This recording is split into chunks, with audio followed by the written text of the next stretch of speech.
Hello, and welcome to the Bitcoin Roundup podcast presented by Coinbits. We bring Bitcoin news, hot topics of conversation, and deep dives into a variety of Bitcoin topics to you weekly. We are Coinbits, a Bitcoin financial services company.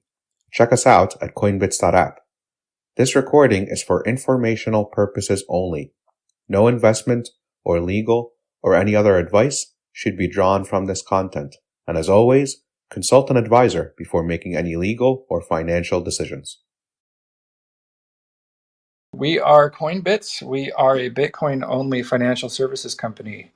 We're based in the United States, and we allow you to buy and sell Bitcoin, manage Bitcoin, meet your Bitcoin goals by using it as a savings vehicle. Our values are really important to us, and we think about Bitcoin not as a trading vehicle or as some way that you can get rich quick, but something that can allow you to prepare for the future, whatever that future may hold. Bitcoin is a protocol that is incredibly resilient, has shown itself to be resilient and help lift people up and give people really a sense of control and sovereignty and meaning. And we really we felt that deeply for ourselves, and we wanted to bring that to as many people as we could. And that's what gets us up out of bed every day, is thinking about how Bitcoin is eventually going to impact the world so positively, even in a way that we can't even anticipate the scale of that yet. And so this the excitement of that, and thinking about the future as an exciting place instead of a place full of doom and gloom, but some place where humanity can really thrive, because the values of Bitcoin allow people to communicate and trade and conduct commerce, and bring themselves and what they have to offer to this world and to their communities, and trade that for hard money. So values are important, and Coinbits really embodies those values. We aspire to do so anyway. We are a Bitcoin first neobank. That is who we are becoming. Today, when you link your external accounts, you already get kind of a very low resolution bird's eye view of your spending, and you're able to kind of track that and then decide whether you're spending enough on Bitcoin or you are spending the right amount on kind of your life needs outside of Bitcoin. And so people already love us for that. We're expanding that offering as we go forward, and we're adding several very important features for saving in Bitcoin. One of them that I'd like to highlight is called Bitcoin IRA. So an IRA is a retirement account where, when you put assets in that account and they appreciate in value, when you eventually take them out because you're ready to retire, they don't incur a capital gains tax.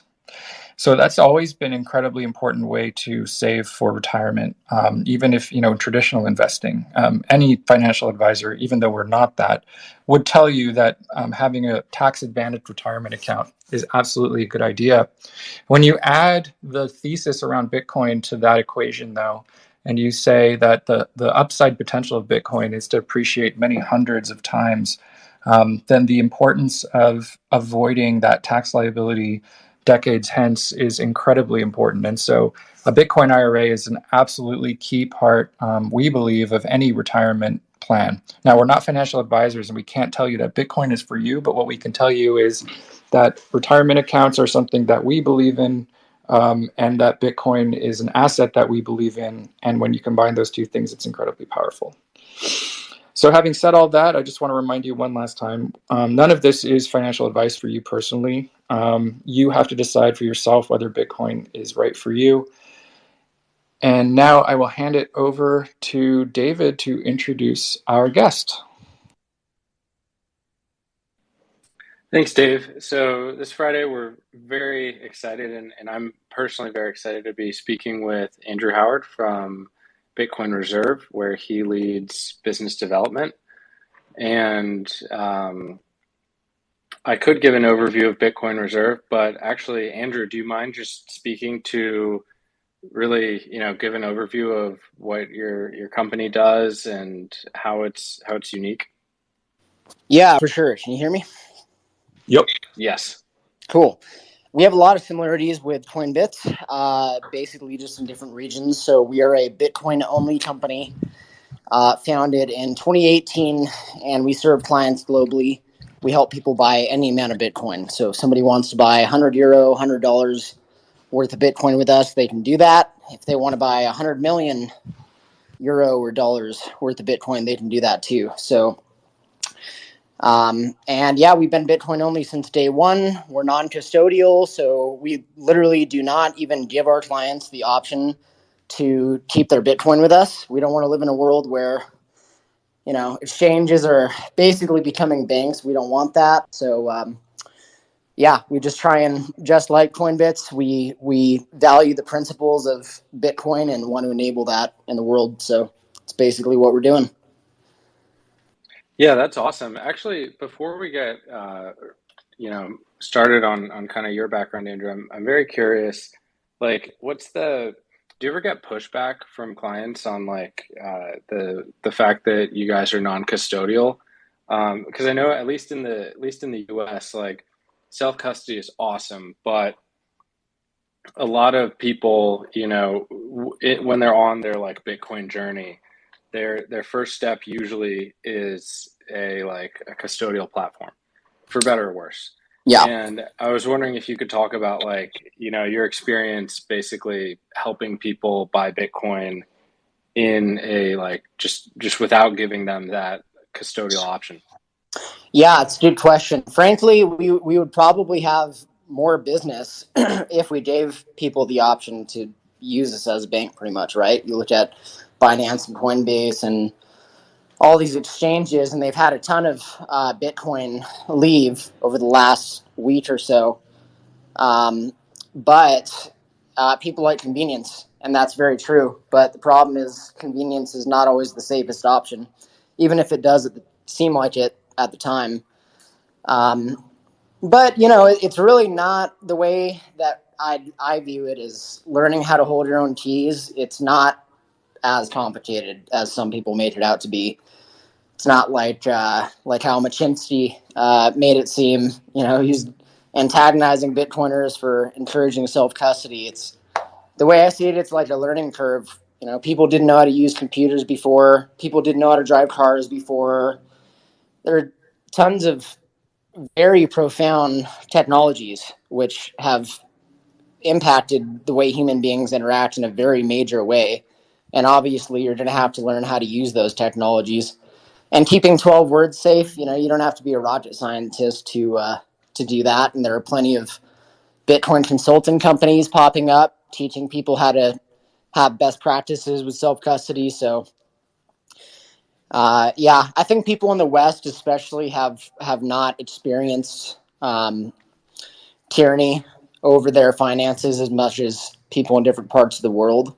And that's likely why we as people in the West trust exchanges more. It's basically naivety.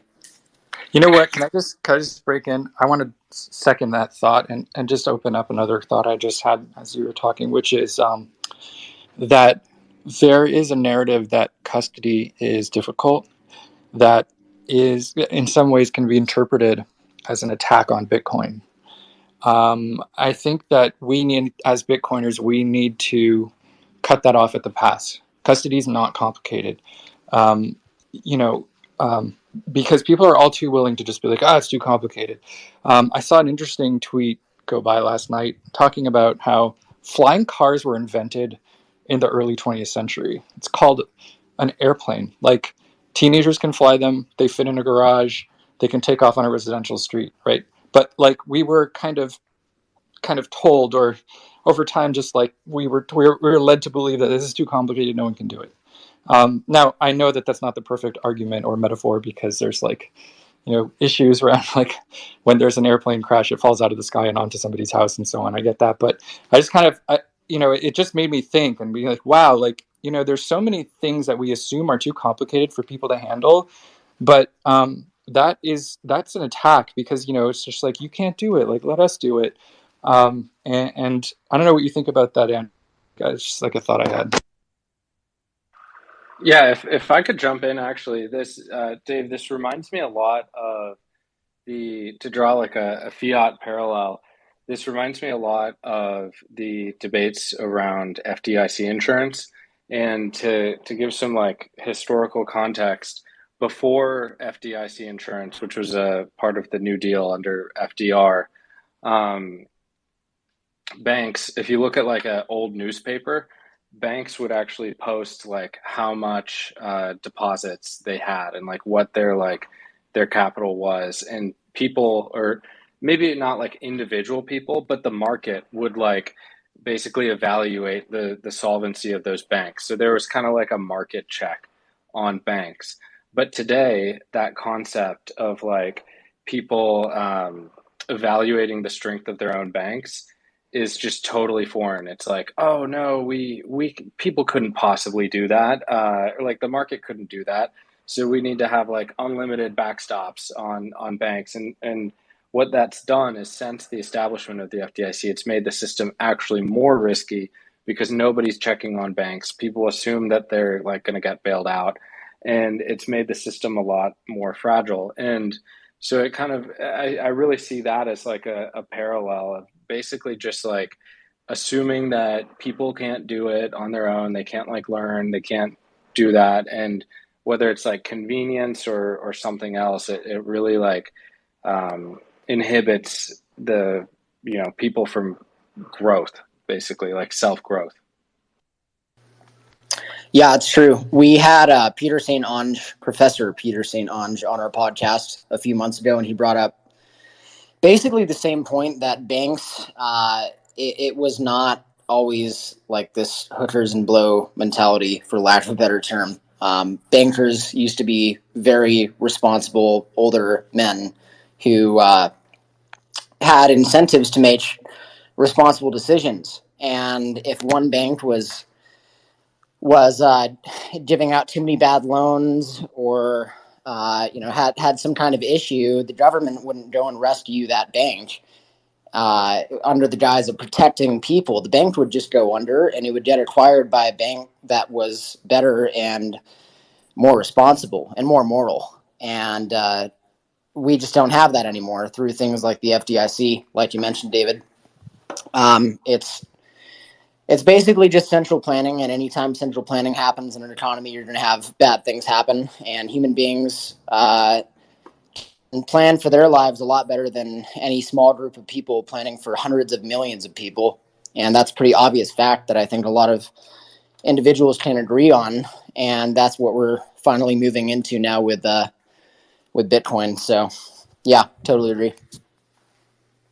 Yeah, absolutely. And really, I guess, like you said, Bitcoin, but self-custody, right? So finally getting to your background a little bit, Andrew, would love it if you shared more about like what led you to Bitcoin Reserve, your highlights so far working at a Bitcoin only company for the like 3 years. I mean, that's that, the space hasn't been around so long. So like 3 years at a Bitcoin only, that's solid experience. Yeah, appreciate that. And especially 3 years ago, being a Bitcoin only company was a lot different than it is now. Because 3 years ago, if you were to tell people you're Bitcoin only, there were a lot less Bitcoin maximalists at that time. It wasn't that long ago, right? But that was before we had all of these crashes with all these different crypto shitcoin companies, and the idea of being Bitcoin only was foreign to a lot of people. But I think a lot of people are starting to really understand that Bitcoin is really the only, as Adam Back says, it's the only investable crypto asset. So, yeah. So you were asking basically about how I got involved in Bitcoin to start off. Yeah. And yeah, I just touching off that, like, right. I remember really like this split in rhetoric between crypto and Bitcoin. That was like 2021, right? I mean, it's existed for a long time, right? I mean, since the early days of Vitalik Buterin, really starting Ethereum. But I think it became much more popularized in 2020, 2021, for sure.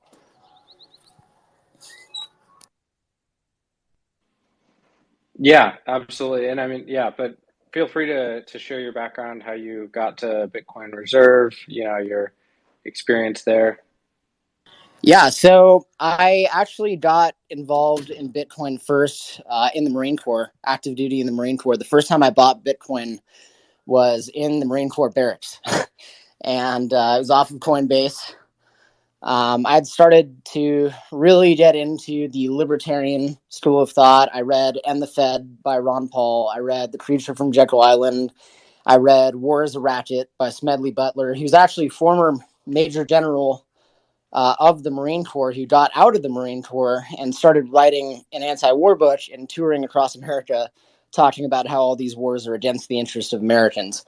And they conveniently, don't teach you about him in Marine Corps boot camp, right? Kind of funny there. But so yeah, I had never put the connection together between central banking and war, and that correlation was a huge light bulb that went off in my head. Basically, growing up in a country where we're always at war, and we're basically the world police, to realizing, wow, the only way this is even possible is because the government has a monopoly on money, and they can fund whatever war they want without the consent of the people. Going to war should it's funny because in the United States, you're taught that war is good for the economy, which is so absolutely not true. War is horrible for the economy. You don't do anything productive in war. You're if you make bombs and tanks and all those things, it's really not a productive thing to create. It's a destructive thing to create. It's very beneficial for corporations that get contracts with the government to create all of those uniforms and tanks and airplanes and things like that. But in general, for the average American, it's not good for the economy. So, found out about Bitcoin along that process. And I would say within the next few days after I discovered what this thing was, I just bought some. I didn't even. Could I ask how? Could I ask how you bought it? Yeah, it was through Coinbase, actually. Yeah, through Coinbase. So, Yep. That's what everybody else was using that I knew in the Marine Corps. Everybody was using Coinbase, so that's what I went with. I have since not used Coinbase for obvious reasons, but yeah. Very interesting.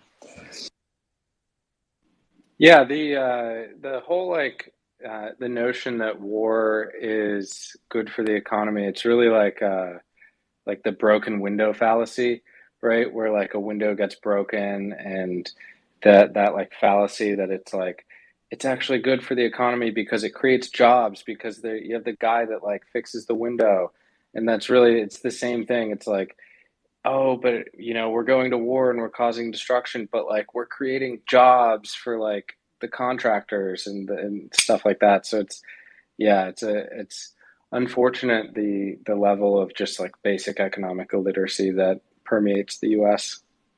Yeah, that's what happens when the government quote educates their children. And if war was so good for the economy, then why isn't the U.S. economy better than it was before the Iraq War? How does that make sense? Big thing people don't realize too is World War II. The United States got so beneficially planted during that time period with, as you guys know, with the Bretton Woods Agreement of 1944. All of 44 countries, I believe it was, went up in, I think it was Bretton Woods, New Hampshire, right? And they all made a mutual agreement to use the United States dollar as the world reserve currency. So the fact that we're simply taught in school that war is good for the economy, and they leave that part out, how all of these powerful nations agreed at that time to use the dollar as the world reserve currency. Obviously, that's going to make a country tremendously powerful. So, yeah, I think that's an important consideration. Yeah, definitely. It was actually at a resort in New Hampshire. You're right, and you can still go there. It's a nice hotel.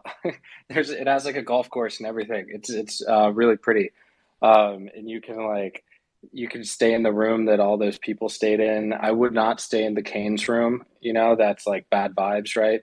you don't want to get like Yeah. haunted or something. But yeah, and so that's interesting.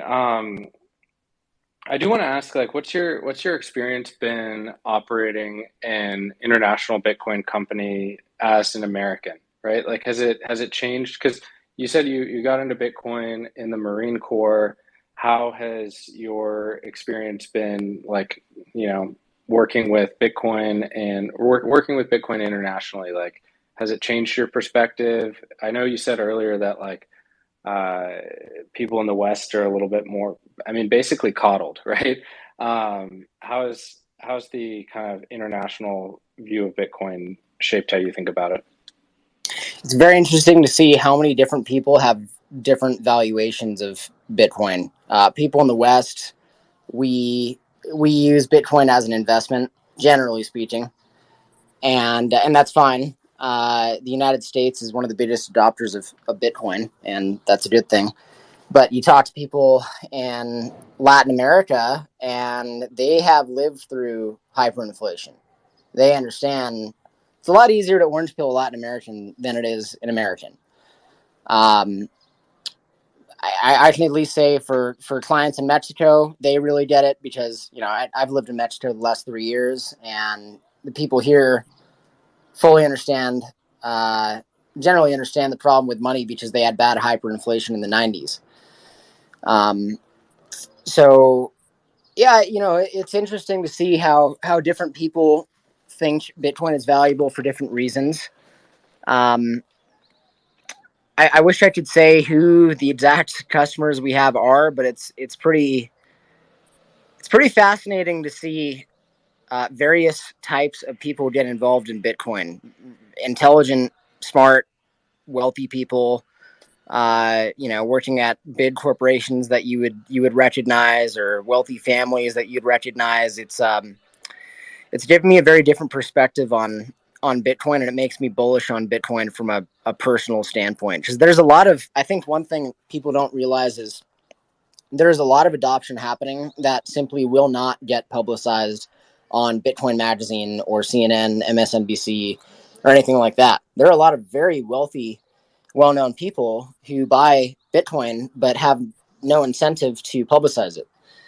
Um, why would they want to, other than maybe some clout, maybe wanting to pump Bitcoin up more? But if you think about it, if you're a really well-known person and you're very wealthy, if you announce that you bought Bitcoin, the price is probably going to go up over time, and you have an incentive to buy Bitcoin at lower prices.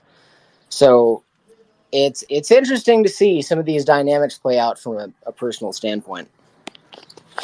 Hey, Andrew, you said I'm sure you can't speak too detailed about who your clients are, but could you give us kind of a sketch of your typical customer, or maybe the different types of customers that you have? A lot of different kinds. We've got customers all over the world, like I mentioned, in the Middle East, Asia Pacific region, all over Europe. We we pretty much operate globally, again outside of the U.S. and Canada. But we've got anybody from retail investors buying. Sorry about the noise there. I hope it's not too loud. I live in Mexico, and it's not a quiet country to live in, so you may hear some opera. I'm outside, but yeah, we've got customers from buying a few €100 every 1st and 15th when they get paid, to large family offices and high net worth individuals that have been running businesses for decades. A lot of different kinds of people. So Interesting. So is there, if you're going to talk about demographics, would you say that it skews a little older, maybe like Gen X and Boomer? Do you find young people have a different perspective? Do you have to tailor your message for the different age groups?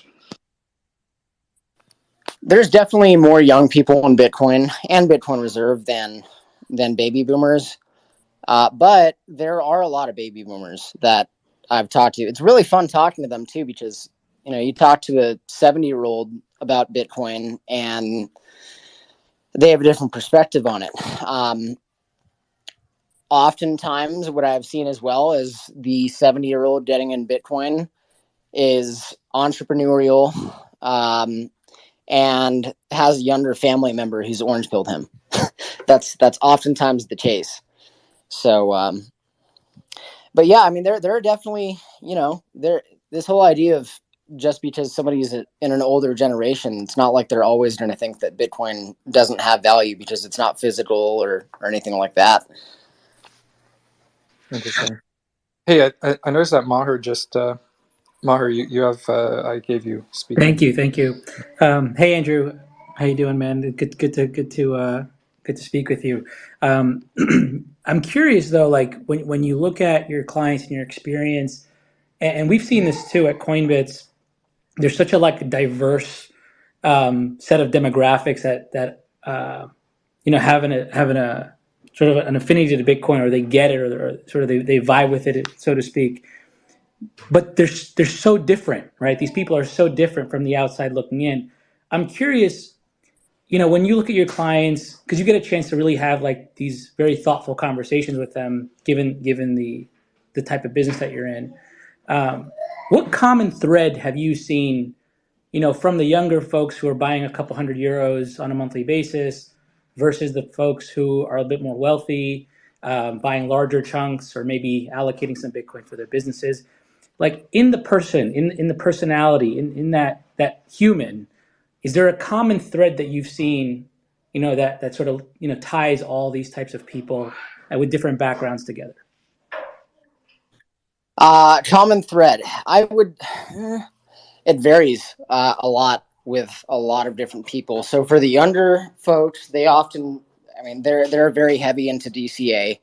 Every 1st and 15th when they get paid, they're putting as much of it as they can into Bitcoin. That's pretty common for younger folks. For people in older generations, what we often see, I know you asked about common thread, but it's hard to say because there are many different reasons. But older folks, it's usually somebody that is successful and retired or kind of semi-working, semi-running businesses, and they'll throw a certain percentage of their portfolio into it and then just let it sit there. They're not DCing into it. They're just putting a certain percentage one time and they sit on it. So,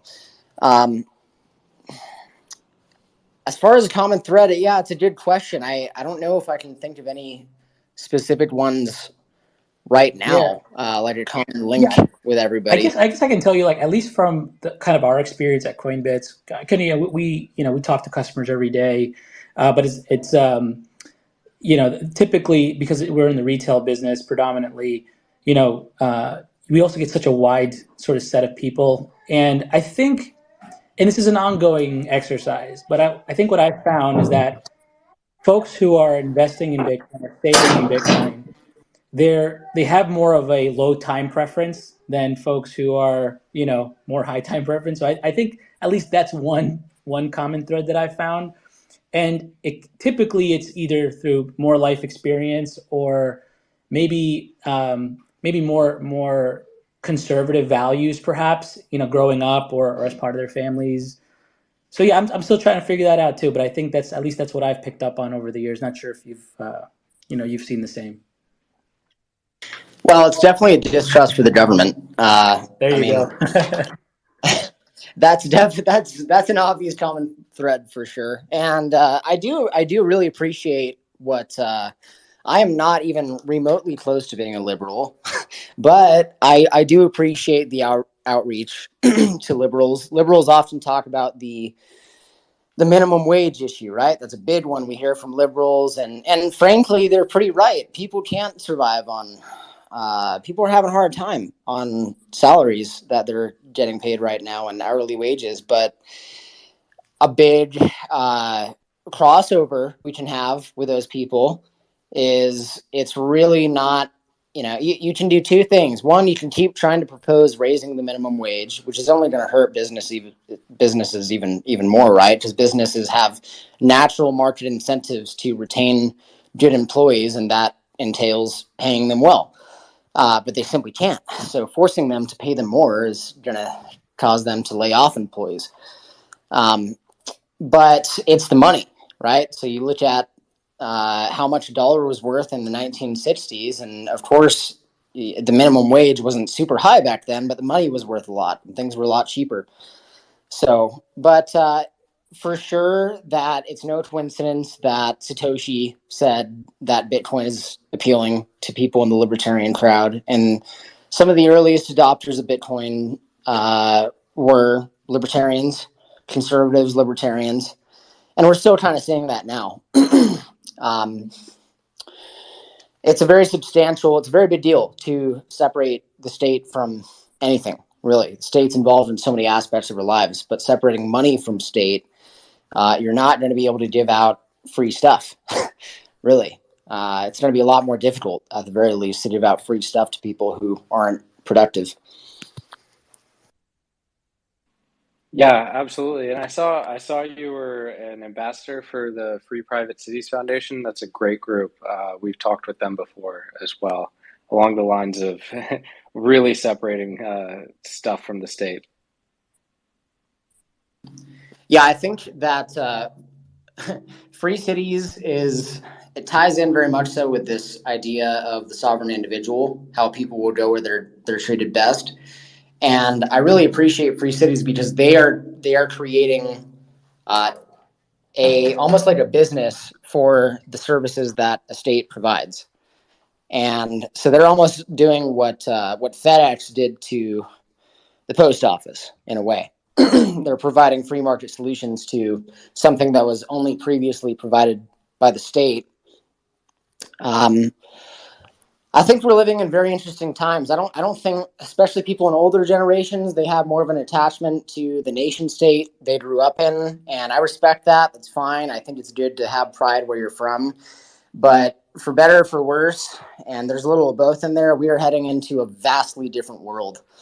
And this whole concept of the nation state and previous roles of power is completely changing within our lifetimes. And it's because of the internet and the native currency of the internet. And it would not be possible without those two things. So, yeah, depending on where you're at, it could get really bad or really good. Yeah, definitely. I think that's interesting you bring up the internet. That was honestly for me like one of the impediments actually when I was first getting into Bitcoin about like what because I think that having a more free market, liberty minded background, I kind of saw the internet as a failure. Like I think that a lot of people in the earlier 2000s, especially when social media was just getting off the ground, were like, oh, cool, we'll just have totally sovereign like online communities, and we'll just like create new worlds on the internet and stuff. And then it became this like big tech like dystopia. And I was like, oh man, what if can Bitcoin really be a different, meaningful alternative in like a new way? And it's totally different. I just didn't understand that at the time. But yeah, I think that we're definitely going to be living through some very, very interesting times. And I love that you brought up The Sovereign Individual, and that's a great book that I'm actually like slowly reading because it's so good, and I would recommend it to anybody on this space to read. Yeah, for sure. It's I think the general thesis is incontrovertible. Just the idea that major technologies profoundly impact the way human beings interact with each other. It's pretty fair statement to say. So Yeah, and like maybe the failure of the internet. So the failure of the internet to allow people to be free is because we were still using the fiat system to do transactions over the internet. So there was like this tie back to the previous system that was just like impossible to overcome. And Bitcoin might, it be what allows the internet to flourish kind of in a separate domain.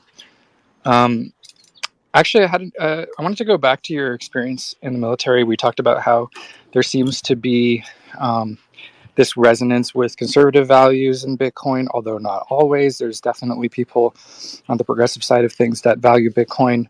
I don't know if it's just us, but like Amar was saying, like we do find that with users, that our own users, they do skew that way, although there is a mix.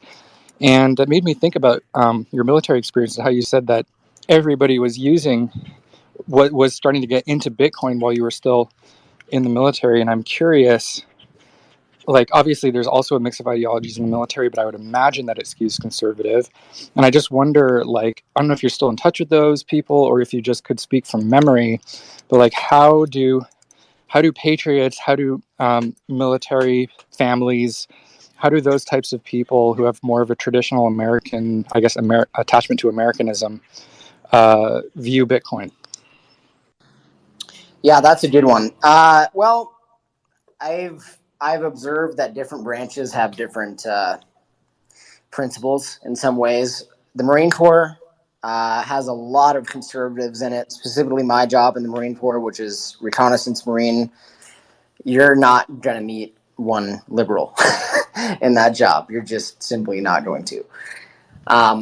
And people were, frankly, it's pretty funny because people were buying Bitcoin at that time because they wanted to make money. They just thought about it as an investment. They basically had no idea what Bitcoin even was, other than the fact that, wow, it's gone up so much, since this thing came out, and I want to buy some and make some money. That was basically the overwhelming consensus. It wasn't because they wanted to defund the state or anything like that. But that's actually a really great thing about Bitcoin is what it does is it takes greed. And when I say greed, I don't mean that in a bad way even. It's totally fine to want to make money, of course, and want to have good investments. That's what we need to be doing as human beings. But Bitcoin takes that desire to just, I want to make money, and it turns it into something very good for the world that makes money valuable again, that separates money from state. And it's just pretty ironic, right? Because somebody in the military buying Bitcoin is inadvertently defunding the military industrial complex. It's pretty crazy, and they don't even know it's happening. So I guess that would be my answer in a nutshell. I am definitely still in touch with a lot of guys that I was in the Marine Corps with, and I think a lot of people are 20 years ago and all before that, conservatives were a little more leaning on the side of supporting certain wars. But I think the tide has just completely changed now. And I think the absolute majority of conservatives do not want war to happen, from what I've seen. I mean, you'll have the rhinos in Washington, D.C., the Republicans in name only, supporting war. But the average conservative I know does not support the United States continuing to be the police of the world. And I guess that's what I would say. I mean, some people, very few people I've noticed have this feeling of Bitcoin, since it could replace the dollar, is anti-American, but that's actually just totally ridiculous because the dollar itself is anti-American. If you look at Article 1, Section 10 of the U.S. Constitution, it's very clear. It says that our money should be either coined in gold or silver. And so the dollars that everybody is carrying around today and using today and working so hard for, these are unconstitutional. And that's not even coming from me, right? Ron Paul wrote that and End the Fed. Professor Peter St. Onge mentions the same thing, economist with the Heritage Foundation. This is a massive crime against Americans. And our founding fathers knew that it would be a very, very bad thing if the state could just have a complete monopoly on money and create money whenever they want without going through the inconvenience of taxing their people for something they wanted to pay for. So Bitcoin is the most American thing that we could possibly have once you understand the problem with gold and how gold inevitably leads to centralization. And Bitcoin I almost see a parallel with Second Amendment crowd, which I'm in that crowd, and Bitcoin, which is the come and take it mentality. It's an inherently American value. So things are very tough in America right now. Life was certainly a lot better in America, I think 50 plus years ago, but I really, really want to see America adopt Bitcoin, because it would be such a beautiful thing to have our country not go through this epitome of a collapse of an empire. And if you were to write on a list all of the ingredients that a collapsing empire would have, that is what America is currently experiencing right now. So we're in very interesting times, because never before in history have we had something like this happen, where we're basically on the downtrend of a previously very large, powerful, prosperous country. Usually you're just forced to deal with the inflation, but now we actually have an option to opt out of that inflation and go to a superior currency that is not ruled by the state. So we're in very unprecedented times, and this has really never happened before. It totally is. Hey, but talking about the military, I mean, is that a group of people that we can orange pill? Like, not we, like Coinbits, but Bitcoiners. Like, and do they need targeted orange pilling materials? Like, are we doing a good enough job? Because I feel like like you just said, it's unprecedented. There's this shift away from the assumption that war making by the United States is somehow a fulfillment of patriotism. That's now like that deal is sealed. Like that's done. That's a political realignment that has happened. It started in 2015. It's complete. And yet so there's this very strong resurgence of, I would say, like courage or a willingness to speak out among people who are more libertarian minded or conservative minded. And so there are these flourishing communities and media initiatives. Bitcoin is not really closely enough aligned with that for my taste. Like, I would think that Bitcoin would be part of that whole narrative arc, that whole story, and it isn't. And I don't think it's because it couldn't be. It's just that it hasn't happened yet. I'm wondering if you might bring that about. Yeah, well, first of all, I would prefer veterans to buy Bitcoin with Coinbits. I don't want them going to a platform where they can just buy Dogecoin on the same platform and then keep their coins on the exchange. So, yeah, absolutely shameless in saying that. That's a great question, because I've tweeted a few times about this topic, about how people in the military, veterans who were in the military, are such a ripe demographic for Bitcoin, because you get in the military, you're super motivated, you're super brainwashed, you've watched all these movies, and you want to be badass, right? That's why a lot of people join, and it's fine. I don't think that's a bad thing it's not a good thing to be propagandized and go kill strangers for your government if they're not bad people, right? But the desire to protect other people, I think, is an inherent male quality, and that is a good thing. But they get in the military, and most veterans I know are super jaded and have like extremely minimal to no trust in the government anymore, because you are lied to so damn much in the military, and it leaves a bad taste in a lot of veterans' mouths, especially right now. A lot of veterans, I would say most veterans, just completely acknowledge that these proxy wars over the last 20 years in the Middle East have done nothing good for really anybody other than central banks and, corporations and stuff like that. But so that group is great to orange pill, because they naturally trust the state less, and they understand the problem of war. And so if you can just bridge that gap between, not supporting these war efforts anymore and helping to basically, the act of buying Bitcoin is indirectly leading the world toward peace, because you're defunding the military industrial complex. So if you can make that switch happen, that's a very good thing.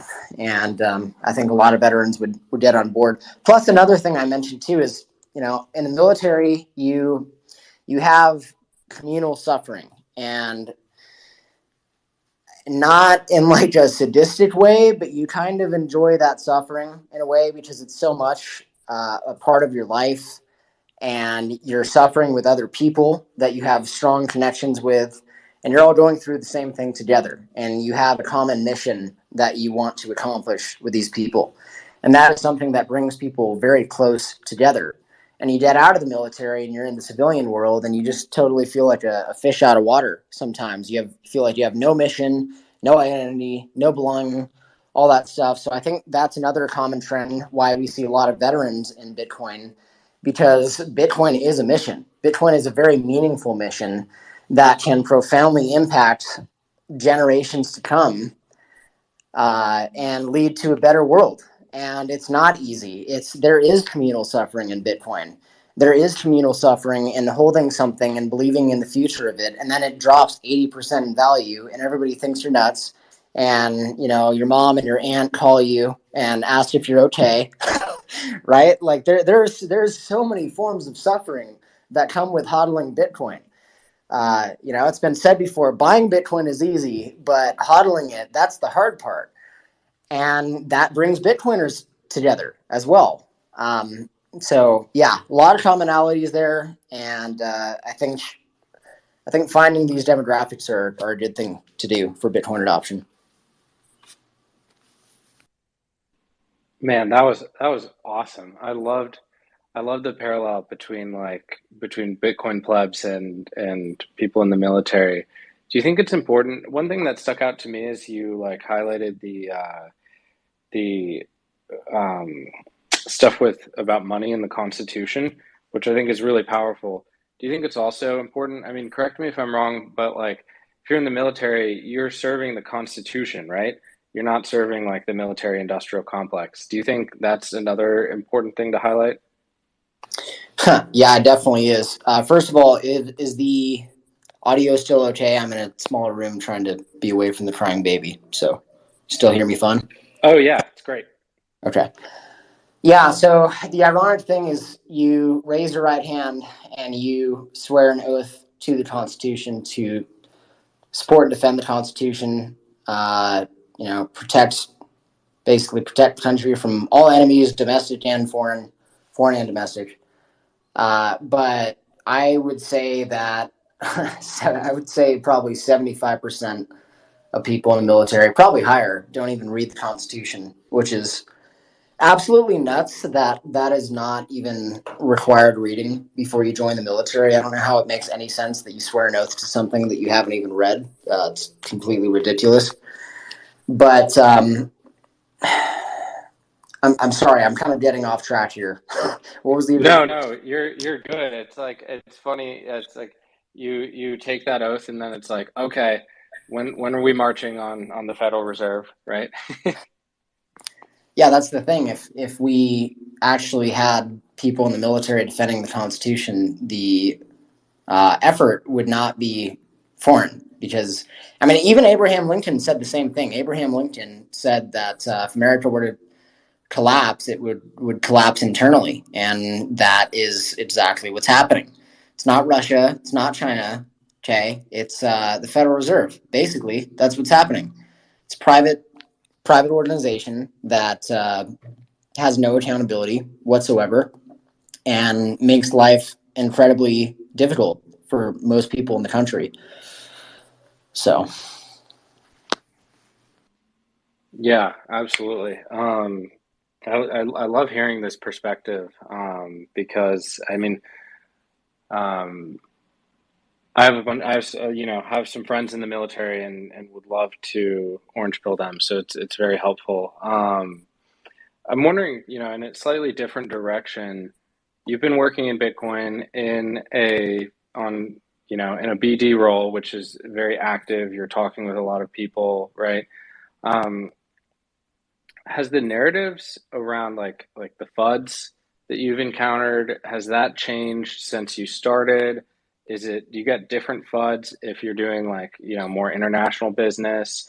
What's your assessment of the FUD scene and how it's changed?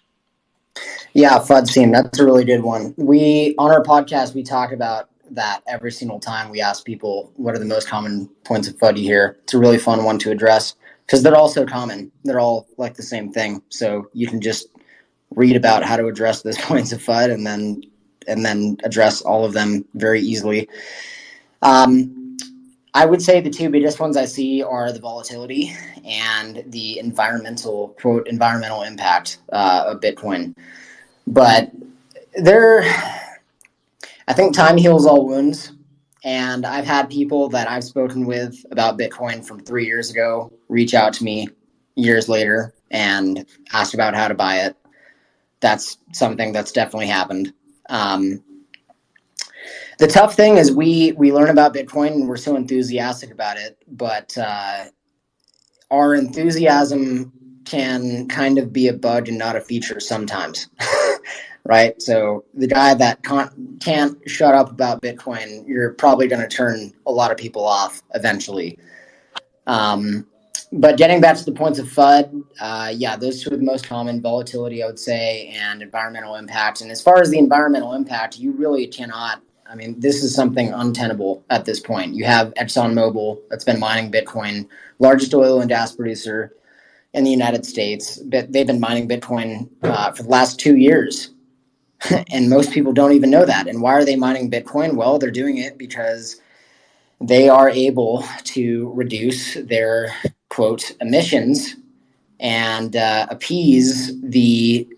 basically appease the state and all of the regulatory pressures that they're putting on. And the thing is, the environmental topic is such a debate, especially in the United States, even more than Europe, I think. And no matter which side of the aisle you are on, Bitcoin appeases both parties. If you think that the oceans aren't going to be boiled and we're all going to die because of climate change, you still have a ton of reasons to support Bitcoin. And if you do believe that's going to happen, then how could you not support Bitcoin? Because it's literally helping huge corporations take energy that was being released into the atmosphere and reduce that by a very large percentage. So it's very fascinating to see how Bitcoin unifies people on both sides of the aisle, not just on that topic, but really on any topic on the right and the left.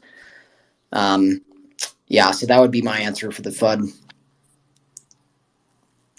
Yeah, it's just incredible to see how much the industry has grown, or how much industry has grown around Bitcoin in the past like 14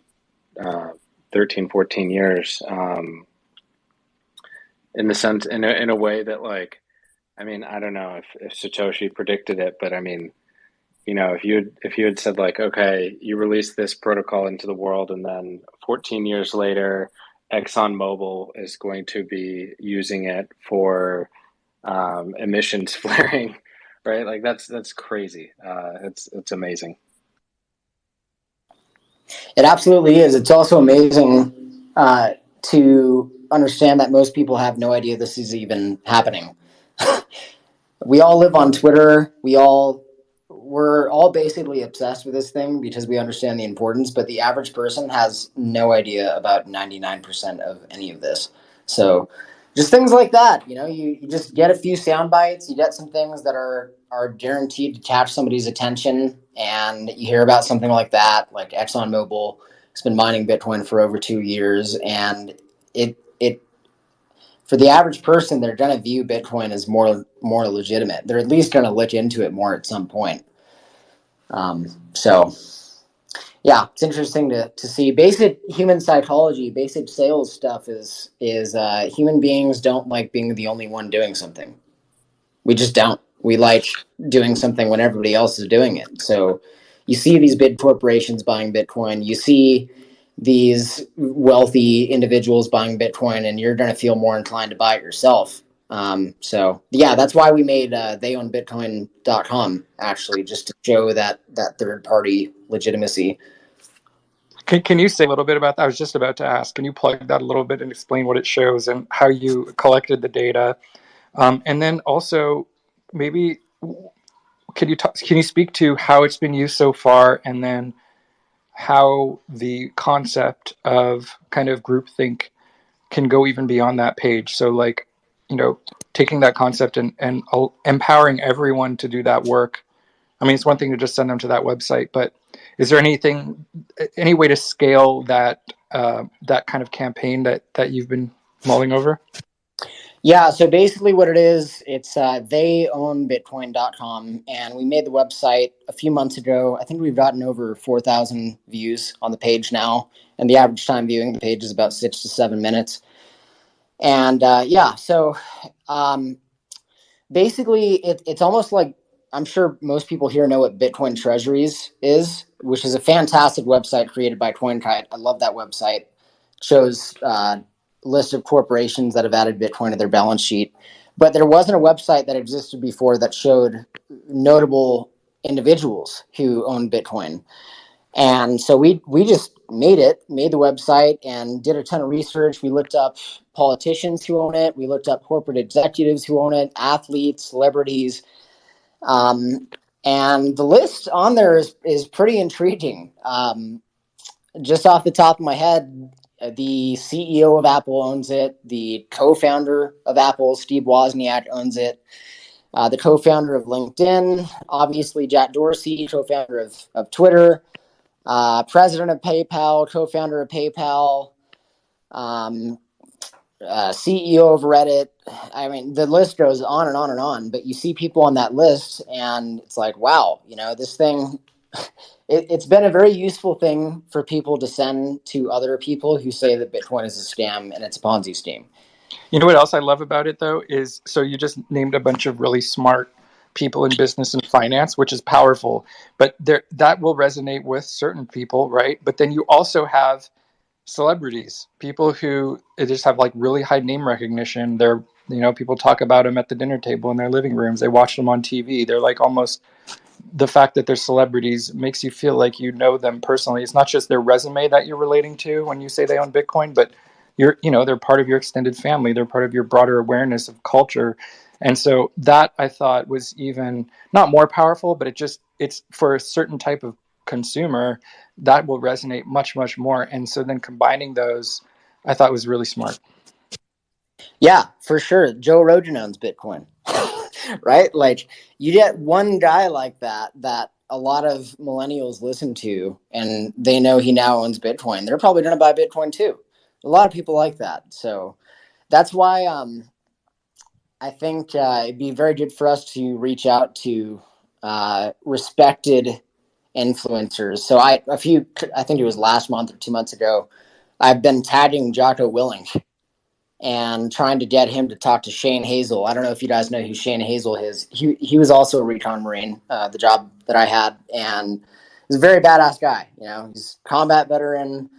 He ran for governor of Georgia under the Libertarian Party, and would just be the perfect guy to get Jocko Willink to buy Bitcoin. We didn't hear anything back, but anyways, we're working on it. But figures like that, there are just a few select people where if they just went out tomorrow and said, yep, I bought Bitcoin, I believe it has value, I'm going to continue buying it, that's very substantial for adoption. It's huge. It's huge. It's so funny. You were just saying, we're talking about like, how are we going to reach the military? 2 words, Jocko Willink. Jocko, if you're listening, if you're in the United States, we'll set you up. Reach out, coinbits.app.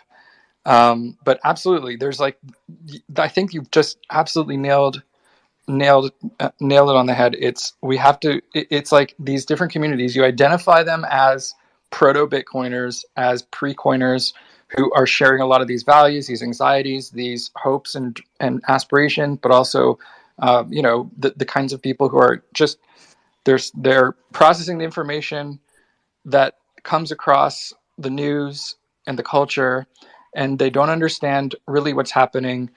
They need to understand that it all comes down to the money, and then, but that's not good enough. It's not just the educational materials that need to be messaged right, but they come in the right hands, and they need to be presented by people who have a reputation that they can stand behind, so that Bitcoin is standing behind this reputation. I mean, even you're mentioning ExxonMobil. That's another perfect example. Here's a like what more recognizable of a corporation could you possibly have? They've been in and out of the news for decades. It's just as recognizable to boomers, probably more so than to Gen Zers. And so to attach Bitcoin to that name is extremely powerful. And so there is this element of marketing Bitcoin and driving adoption that really just has to do with identifying the right name to attach the word Bitcoin to for their reputation. Yep, totally agree. And ideally, people would be buying Bitcoin because they want to live in a more free world, and they understand that the state shouldn't have a monopoly on money and all these things that we all generally agree upon. But the reality is that's oftentimes not why people are going to be buying Bitcoin. They're going to be buying it because they saw somebody else they respect buying it, and they believe it's a good investment. And that's fine. That's a good place to start, because there are a lot of people that one phrase I say is the orange pill leads to the red pill.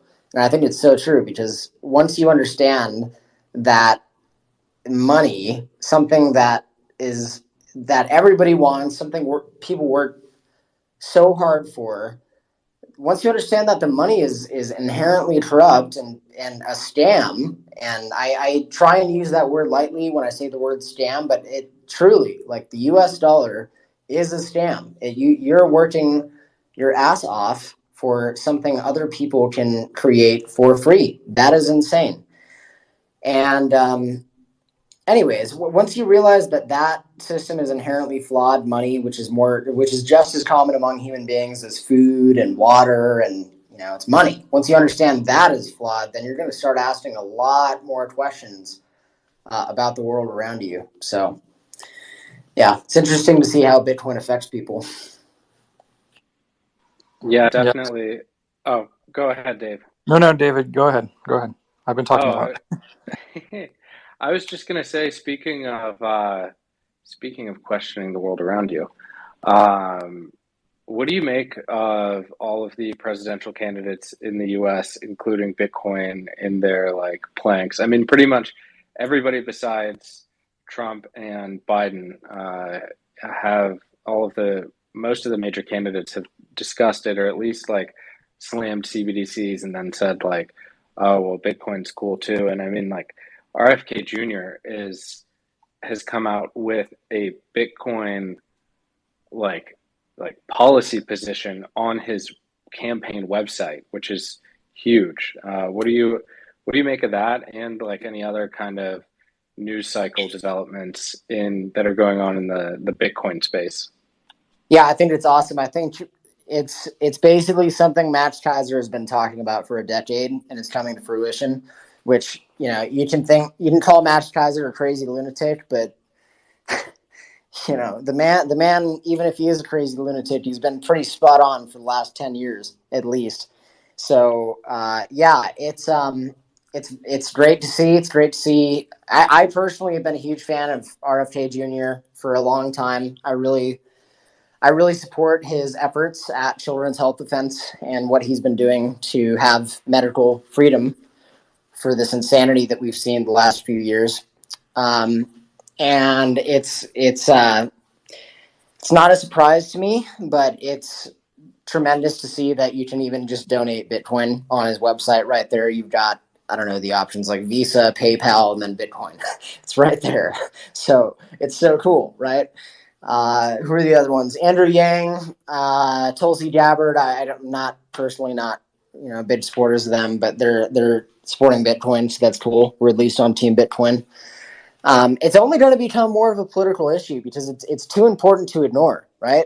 It's simply too profound of a technology to just not say anything about at a certain point. And if you do continue ignoring it or bashing it, you're going to have Bitcoiners likely become more and more wealthy over time, because governments have never historically stopped devaluing their currencies.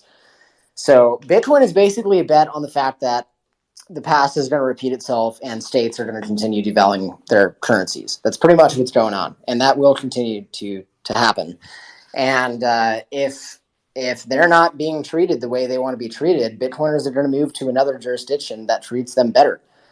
It's common sense. It's game theory. We're seeing that right now with El Salvador.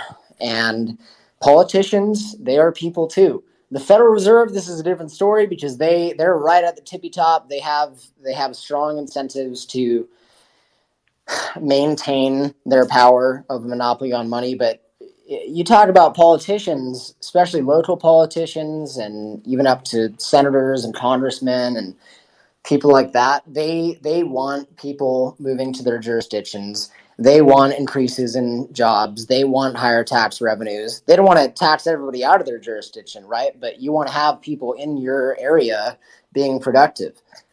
And that's what Bitcoin provides. So it makes perfect political sense that they would embrace Bitcoin. That's actually something Dennis Porter talked about, is when one analogy Dennis Porter uses, and I I'm not like a big marijuana guy, but like when he was using, he uses the example of the way marijuana was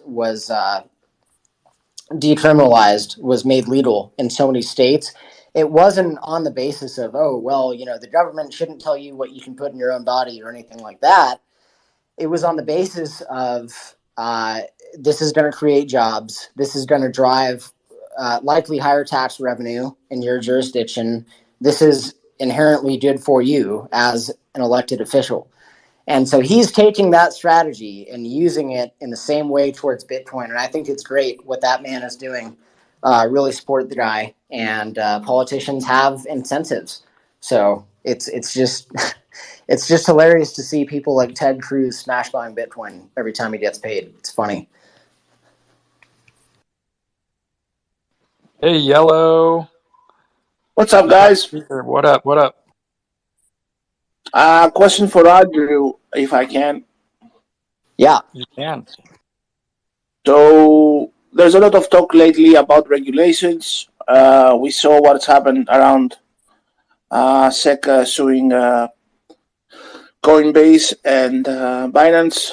What are your thoughts about them coming for Bitcoin? How they could do that, and what form that is going to have if that happens? And also, is it a smart play to trust those politicians we just mentioned, or just ignore? Like, do we have to play a kind of guerrilla kind of war through those guys with the politicians and the regulations coming, or what? I don't think we have to. Yep. I don't think we have to right now. Right now, it seems to be pretty clear if you're not involved in the shitcoin business. Jerry Gensler, he's a big fan of Bitcoin. He's literally publicly stated that Bitcoin is the only, quote, cryptocurrency that he feels comfortable labeling as a commodity. So it makes me bullish on Bitcoin companies, makes me bearish on companies that have been selling unregistered securities. And, as a libertarian, I'm not the kind of person to come out and say, I want the government to regulate everything and control everything. Okay, like I get that. And that's what a lot of Ethereans have been labeling Bitcoiners as. But at the same time, if these cryptocurrencies, they're going to come out and they've got all of the ingredients of what basically a company would have that's raising capital, then why are you calling yourself decentralized? So I see hypocrisy there, and I'm going to call that hypocrisy out. I don't think Bitcoin is going to be banned in the United States. I really do not believe that. I think you're going to see idiots like Elizabeth Warren talk about how it's bad for the environment and criminals are using it and all that. But I think it's too solidified at this point. You have, like I mentioned, you got people like Ted Cruz smash buying sats on his phone. Okay? Like, Bitcoin is past the point where they should make this illegal. I think people need to understand that. That's what I personally strongly believe. And historically, the United States has been a huge huge tech hub of the world. We've been taking people from other countries and bringing them here who are tech innovators, and the internet was basically born in the United States. We've got all these big tech companies in the United States, and I think it's only logical for that trend to continue and for Bitcoin to be adopted. So I think it's a good thing. Maybe we're lucky as Bitcoiners that Gary Gensler has made that comment about Bitcoin being a commodity and basically everything else being a security. But I think under the definition of the Howey test, then all these things are indeed securities. And if you're going to live in a world where we have laws and regulations and all that stuff, then okay, it makes sense that these things are going to be labeled as securities. So that's my thought. Ted Cruz has terrible, is it OPSEC, by the way? He's like saying like, I have 2 Bitcoin and I'm going to buy more. It's like, I mean, maybe he has to, I mean, I'm pretty sure he has to let the, senators have to disclose their investments. But anyway, we got somebody from the audience. Frank, I would love to give you the stage.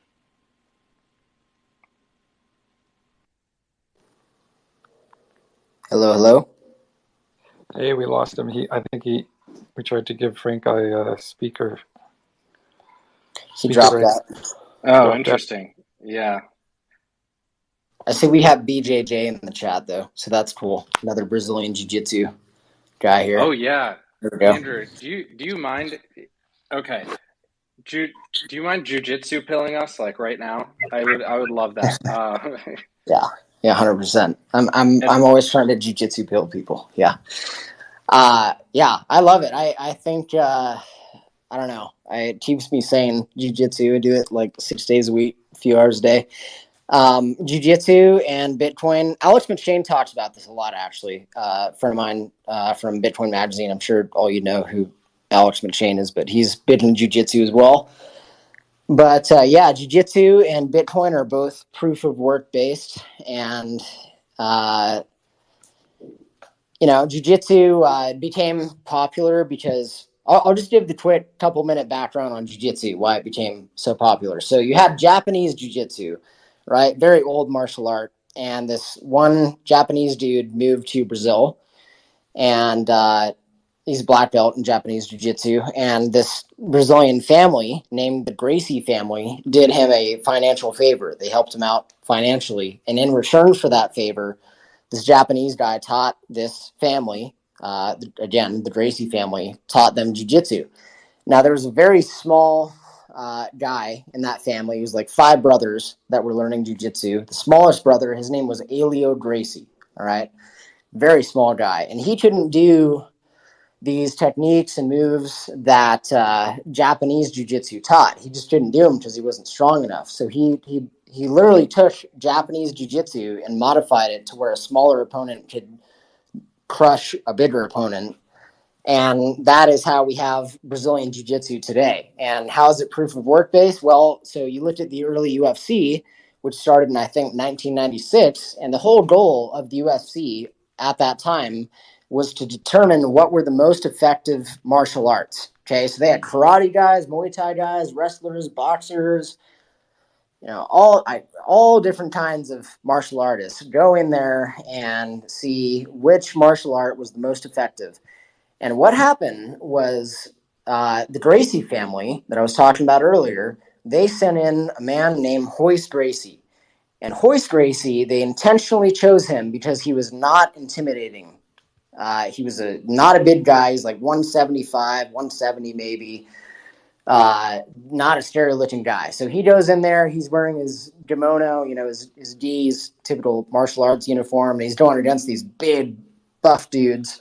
And he's just destroying them all. And he's barely even throwing punches. He's just putting them on the ground, turning them around, choking them out, doing submissions on them.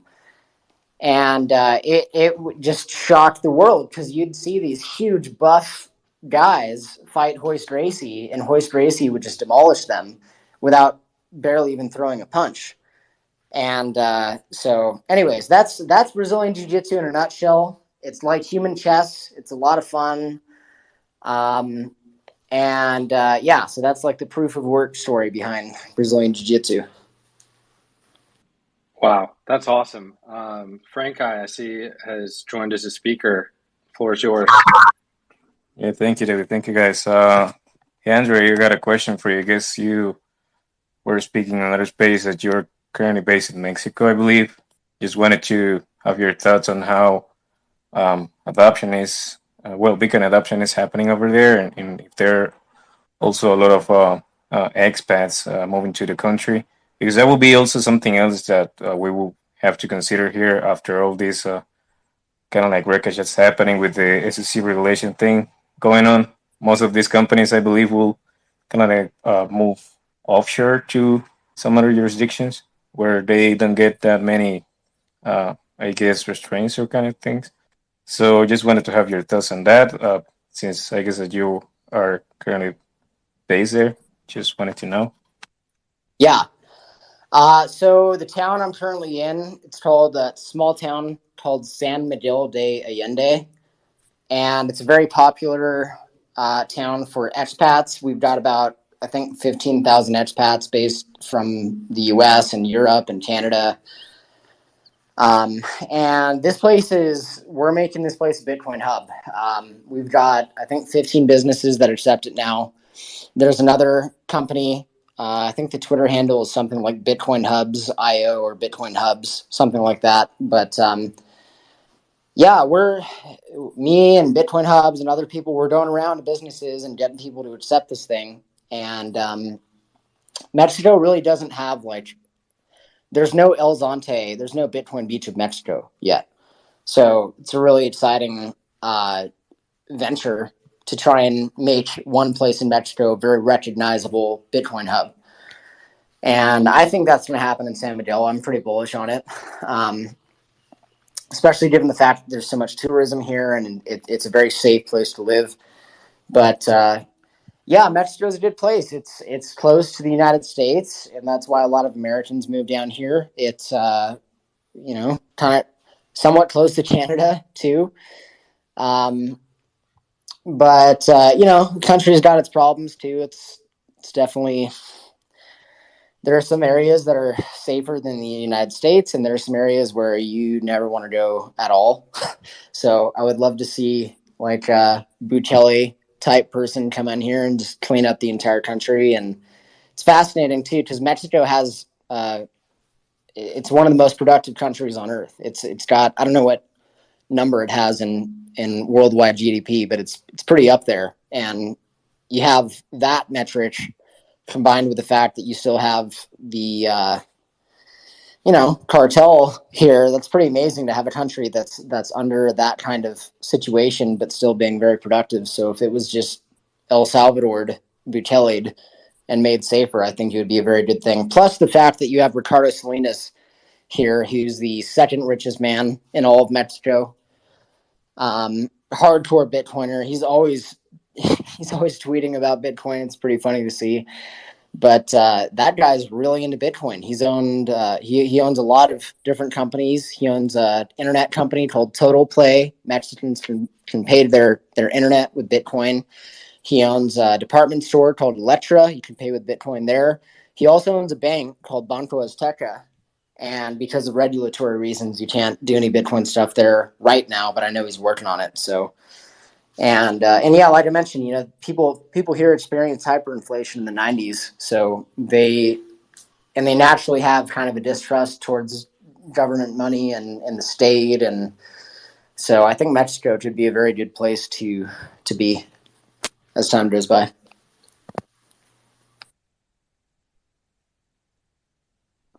That's awesome. Thank you so much. And just wanted to also thank you for what you're doing there and basically teaching some martial arts skills, because I guess that's also something else for us to truly become really sovereign individuals, because at the end of the day, we never know what's going to happen, especially in these kind of countries where, it can be relatively peaceful, but sometimes kind of crazy shit can happen, and you better get prepared for what's coming. And the same thing with our financial here and many other things, but that's a great starting point. Thank you so much. Yeah, thanks for the question.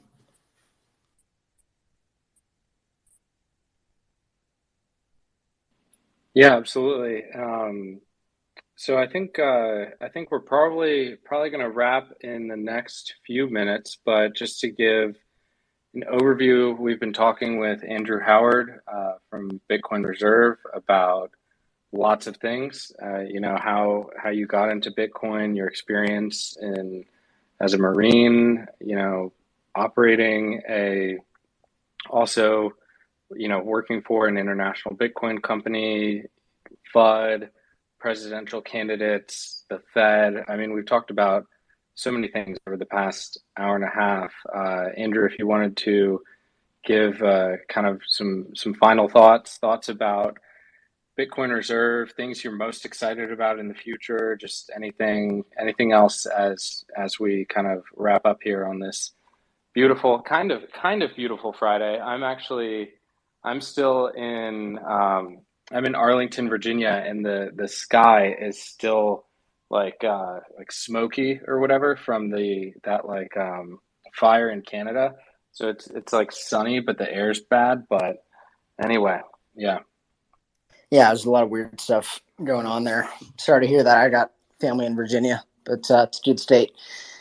Um, yeah, it's really easy to get blackpilled today, and you open up Twitter and you see so much violence and just depressing stuff. But we're doing good things, and I I'm so happy Bitcoin exists because it does give us a mission and it does make people's lives better. And just purely off of the game theory, it's very likely that this will succeed. And I've got my bets on the fact that it's going to succeed. I don't own anything else. I've got Bitcoin and enough fiat currency to survive, basically.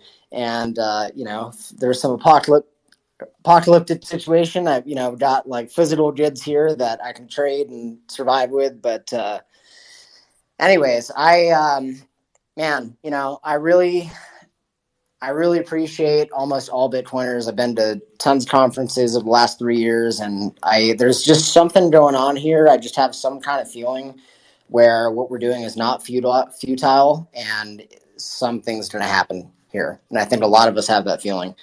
So, yeah, I really appreciate what you guys are doing at Coinbits. I'm always, anytime somebody I know from the U.S. wants to buy Bitcoin, I'm sending them to you guys. I really like what you guys are about. I like that you're, a family started business, and you've been around since I think 2017, and you're Bitcoin only, and you emphasize self custody. So, yeah, big fan of Coinbits, and really, if you're outside of the U.S., try out Bitcoin Reserve.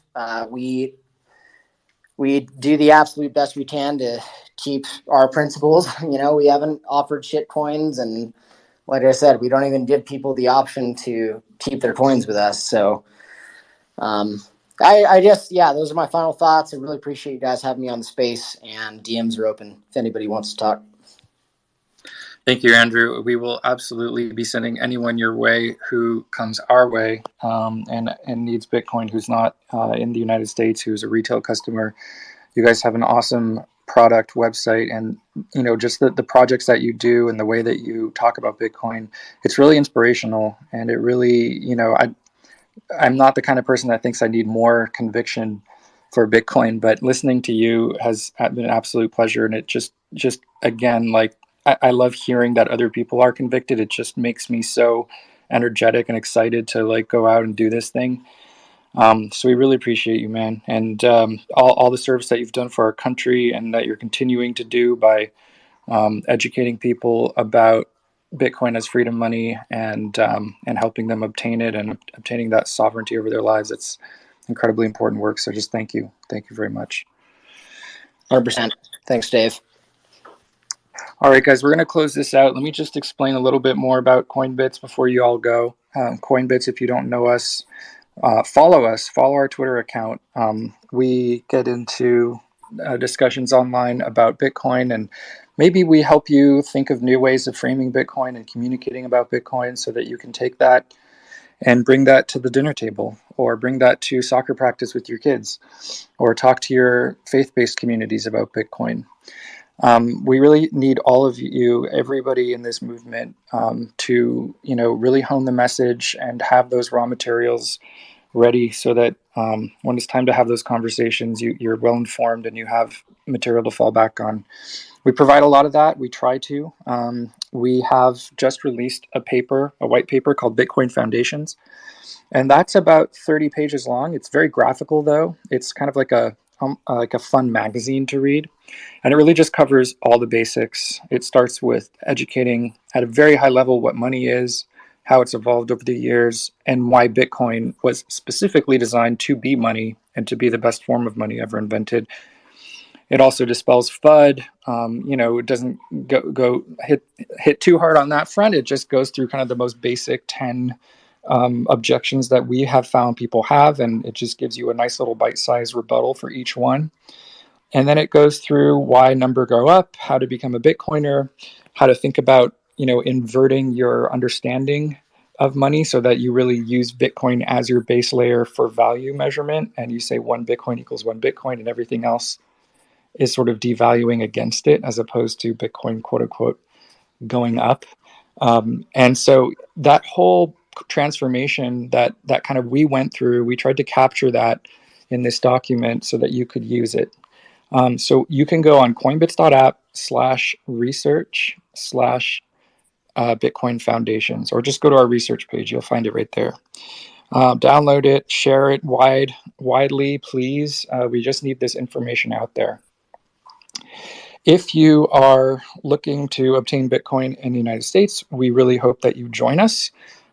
We are a Bitcoin neobank. We can give you some insight about your spending and how much discretionary spending you're doing, and how to sweep that into Bitcoin and save for your future more effectively.